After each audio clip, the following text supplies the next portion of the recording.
এই টগর গাছখানেও অনেক ফুল দেয়। আসলে এই টগর, এই যে কি টগর বলো তোমরা জানি না, থোক টগর তো নয়, কি একখরা টগর না কি, যাই হোক যাই হোক, বেশ অনেক ফুল দেয়।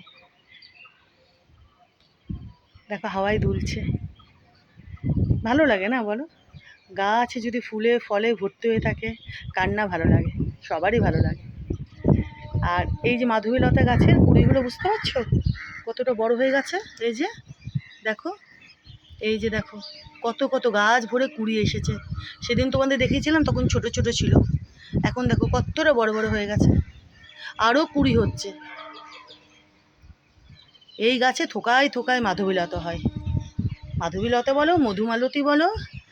এই যে আজকে বুঝতে পারছো কতটা বড় হয়েছে? সেদিন তোমাদের দেখেছিলাম ছোট ছোট ছিল কুড়িগুলো, এই যে আরও হচ্ছে, দেখো আরও প্রচুর প্রচুর মাধবীলতা হয়, থোকায় থোকায় এই গাছে। আর এই যে এই ক্রিম কালারের জবাখানা, এই যে দেখো ইনি, আর ওই যে ওখানে আর একজন, এনারাও বেলাটা বাড়ুক, তারপরে বেশ ভালো মতো ফুটবেন। আর সেই সাথে এই যে ইনিও ফুটতে শুরু করেছেন। এনার পুরোপুরি বড় হতে ধরো আরও 2 দিন লাগবে, 2 দিন থেকে 3 দিন।